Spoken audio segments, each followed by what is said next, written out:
welcome to Let Them Talk. I'm Paul DiRienzo. And I'm Miss Joan Marie Musi. And wow, we have a great show in store for you. Our guest is Juanita Young. Welcome, Juanita, to Let Them Talk. Yeah, thanks so much for coming. Thank you. And I know it's an important issue. We're talking about stolen lives, people who've been killed by law enforcement in New York, and of course that has touched your life tragically, and one of the reasons you're here, and you're an activist on this issue, and we're going to be really spending some time talking about your experiences, and not only the experiences of what happened to your family and the tragedy that happened when the police seemed to be out of control, and the movement that sort of sprung from these events and what's happening on October 22nd. Of course, October 22nd is coming up, which Absolutely. is an annual event. Right. So, Juanita, let me just begin by asking how it is that you became involved with this project, Stolen Lives, October 22nd, and what that means to you. Well, I came involved with October 22nd, Stop Police Brutality, Repression and Criminalization of a Generation, because on March 1st of 2000, Louis Rivera murdered my son, Malcolm Ferguson, in the Bronx at 1045 Boynton Avenue. And trying to get justice and find out what happened to my son, I became involved with a lot of different other organizations, like the Parents Against Police Brutality, where a lot of parents try to fight, to get justice for their loved ones. And in trying to find out what happened with my son, according to the police officer, that they entered the building and my son supposedly ran up the steps and he went after my son and the gun accidentally went off. But that story did not make no sense, so I had to investigate further with the DA, where he found the cop not responsible for the death of my son.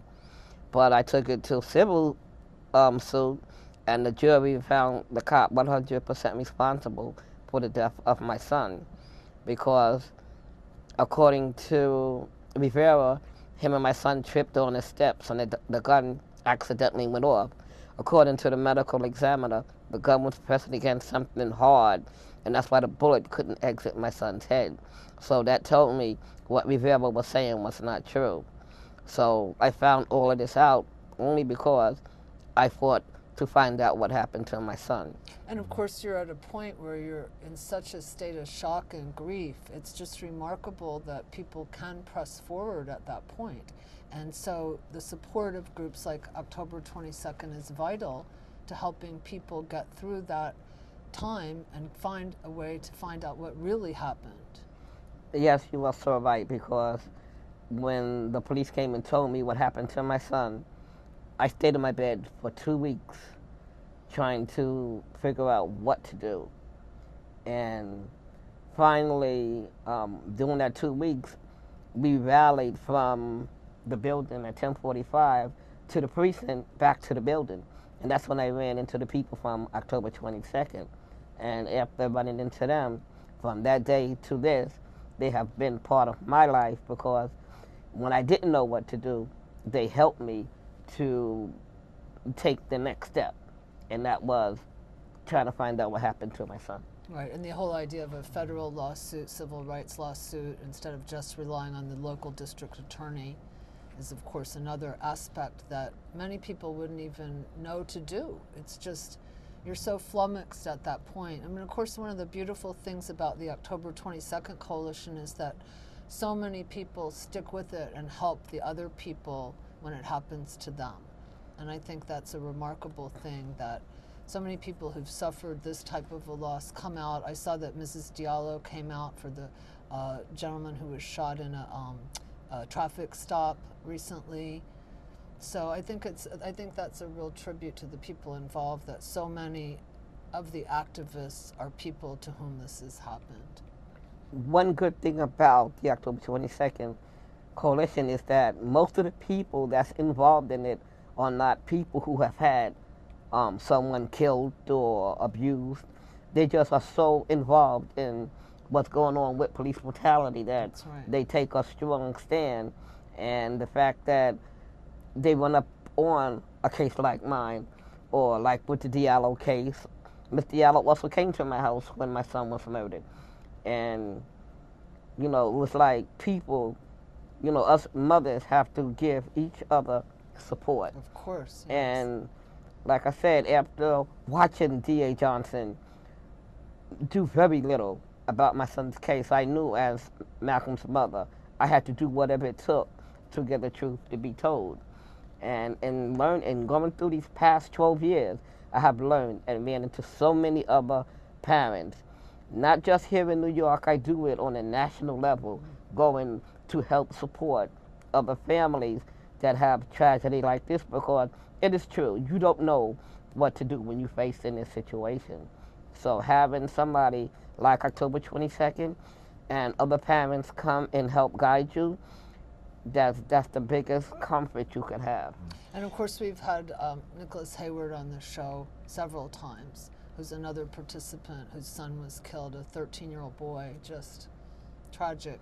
But so tell me that I know that many things happened to you in the course of this fight and getting this information and trying to find out what actually happened to your son, that you in fact were arrested and prosecuted by the same district attorney who was denying you this information at one point. You were actually arrested, weren't you? Yes, I was. Back in 2003, I was illegally evicted from my house. And in the process of me illegally being evicted, I was arrested, pushed down the steps, charged with all kind of different charges. But we went to court. I had my attorney, Jeff Stewart, and the judge kept insisting to Jeff for me to take the disorderly conduct instead of putting the court system through this trial. And we went to trial to prove I did nothing wrong. Nothing, yes. They came in my house. They pushed me down the steps. Now, is Jeff Stewart Lynn Stewart's son?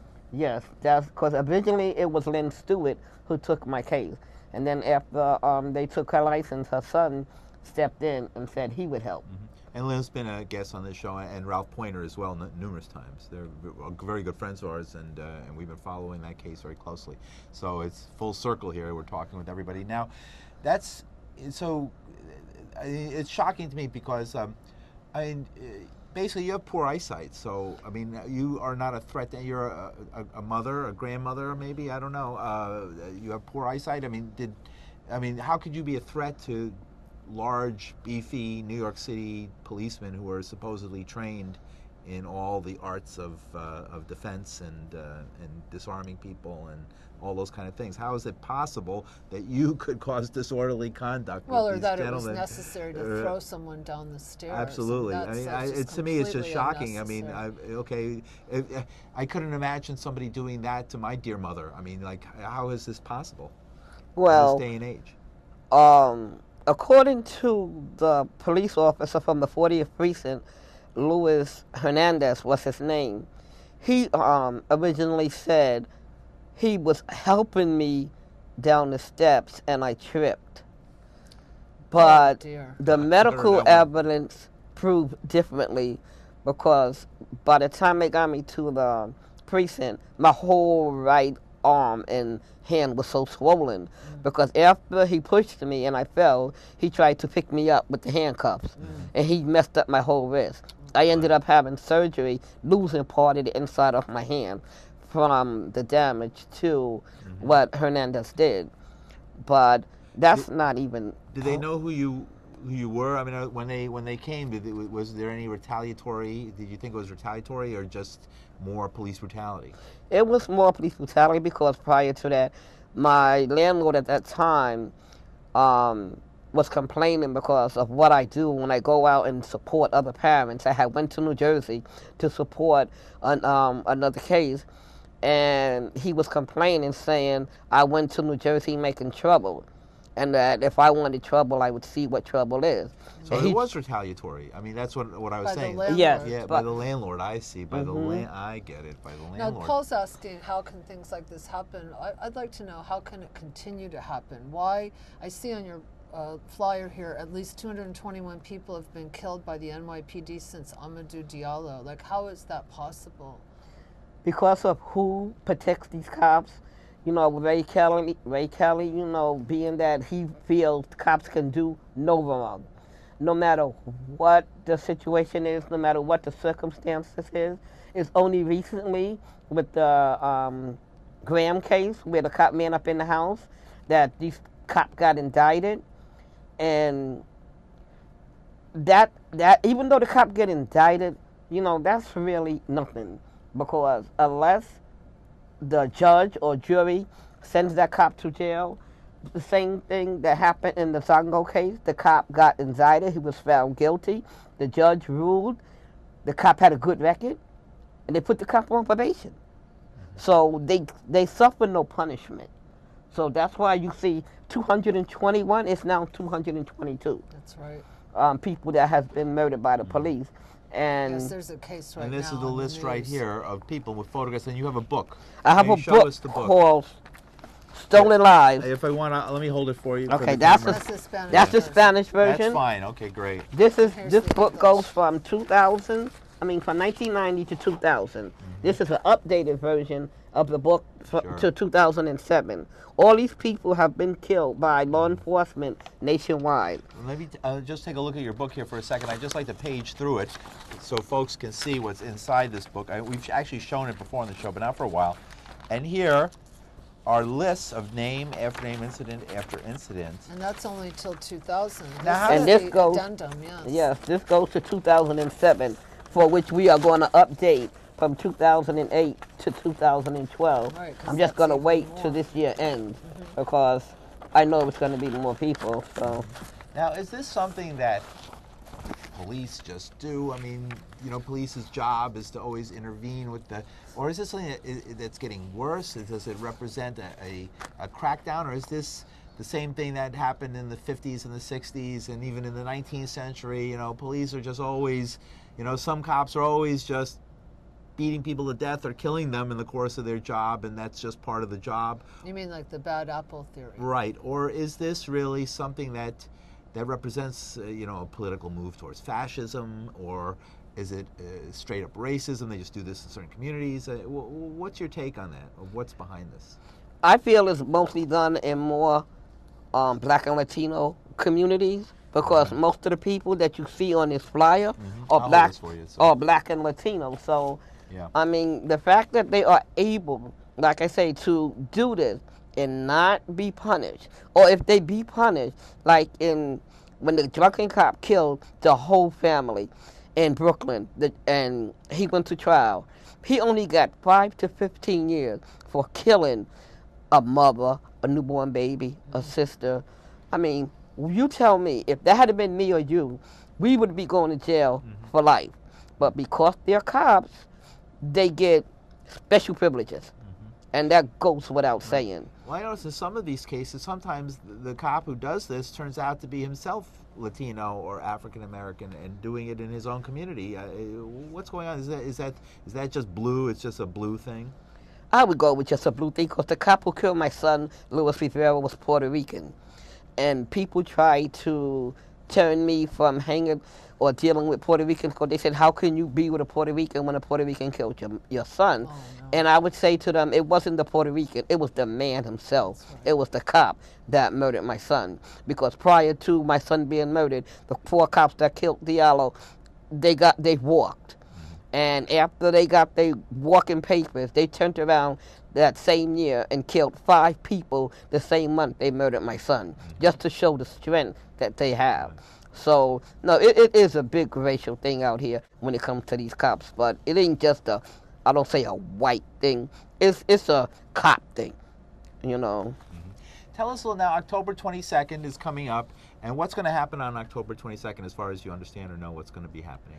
Okay, on October 22nd, we're going to be having a rally at 14th Street in Union Square, where we will have different speakers, and the parents will come out, and that's what's so good about this. The parents come out and march for their loved ones with the support of other organizations. But being the number one organization, being October 22nd, we march to let people know that we don't give up on ours. You know, we out here for our loved ones that have been murdered by the police. So we're asking people, don't wait till it hits your door. Come out and stand with us parents and family members to say, we don't want to be here with you, but we're going to stand with you because we don't want to be in the pain that you live in on a regular basis. So I ask anybody that's not working or have free time to come out on October 22nd at 4 o'clock to 14th Street in Union Square and stand with the families and parents against police brutality on October 22nd. And do you know where the march will be heading after that? It's going to go from 14th Street Union Square to the Lower East Side. And we're going to have... last year. Yeah. So I'm just asking you, take out part of your evening and come join us. Great, and folks hear that. So let me go back more and talk about what happened in your case. You, in the case of your son, Malcolm Ferguson, you took the cop who killed your son. You actually sued the city and sued the cop. Is that it? In federal court. In federal for court. A civil rights violation. And how did that go? What was that experience? Okay. That was a jury trial. It was a jury trial, and here in the Southern District in New York, and it was in the Bronx County courtroom. And my lawyer, Seth Harris, I had went through several attorneys because most of these attorneys out here, I really hate to say it, but they don't fight for justice. They fight for how they could feel their pockets a little heavier because they will try to convince you to take a settlement. Instead of you sitting to hear why or what happened to your loved one, I had to go through several attorneys until I ran into Seth. And he said to me, Miss Young, you seem very determined. I'm going to take your case. And my friend said to me, Juanita, he knows you don't want the money. I said, he knows what I want. And he went to court, and he did the trial and got Rivera, the cop who murdered my son, to tell what he called the truth, that why he killed my son. And then the jury found Rivera 100% responsible for the death of my son. Wow. And then the city appealed it, and 5 appellate court judges ruled that Rivera was 100% responsible for the death of my son. Okay. And so the city did appeal, and so that now they had to, they went in a lawsuit, even a civil rights lawsuit. The officer wasn't punished. The city still defended him to the end, I imagine. That's what happens usually. We tried to go back to the district attorney. He says because Rivera admitted in a civil trial, that's not evidence for him to go for a murder case. So he couldn't be arrested for murder. Was he removed from the force? No, he's still working to go murder somebody else's child. Does he still carry a gun? He still carries a gun. Right. That's I'm not surprised at all. That's what happens all the time. The city never. But I think it is surprising to a lot of people, Paul, that this is what happens. That you can actually go to court, find somebody responsible in a jury trial, and that they can continue to work in the NYPD with a gun. The city forever, and this is going back in cases back 20, 30 years that I covered as a reporter. They almost never. But that's why it isn't shocking to you. Yeah. But most people, believe me, it's shocking. Yeah, it's shocking. They almost never remove the officer or punish the officer ever in any of these cases, even when a civil judgment is won. I understand the cop who killed Diallo, the Kevin Bosno, that he fought to get his gun back, and now he has his gun back, plus he got a promotion. Right. What is that telling us? The victims. What's it telling you? What do you think it's saying? What's it telling you? That Juanita Young? No matter what you do to us, we'll come up standing straight. You'll never bring us down because of who we represent. And that's what it's doing. What now with Stop and Frisk? What's the community's reaction to this? Your neighbors and the community where you live? Where I live, they do it so bad. They even do it to my sons, my kids. They'll come back to me and say, "Ma, the cops stopped me." I'm like, "For what?" The other night, my son was out, and being at the DA now changing the stop and frisk the way they do it, they stopping them claiming there was a robbery, and they had nothing to do with no robbery, but now they arrested my son, claiming he was stalking some woman. He said, "Ma, I don't even know who the woman was." I said hello to her. I turned around, the cops put me up against the fence. I'm like, what?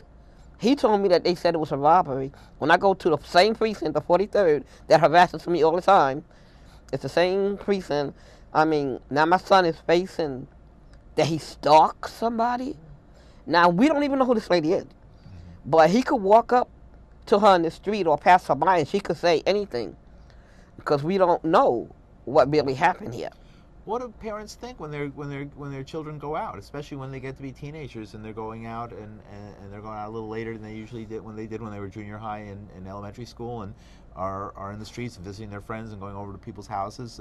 What's the feeling the parents have in your neighborhood when kids are out on their own? Well, I know from my own experience and my neighbors, it's fear.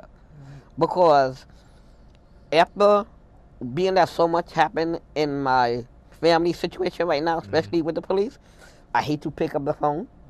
I hate to answer my door because I don't know what I might face on the other end. So if my son goes to the store and he stayed longer than what he should, I'm going to send somebody to see if they see him. Because we know how the cops are. Okay, now it's election year, it's getting to the end of the year. They got to make their quota and write their ticket, so they're going to come up with anything to get these kids now. Because it's a shame you can't go to school and get an education because you got to fear if you turn the wrong way or if the cop don't like the way you look, he's going to say you did something because the cop said it, you're getting a ticket. You know, so the stop and frisk, that's just another way for them to harass the community. That's what it is.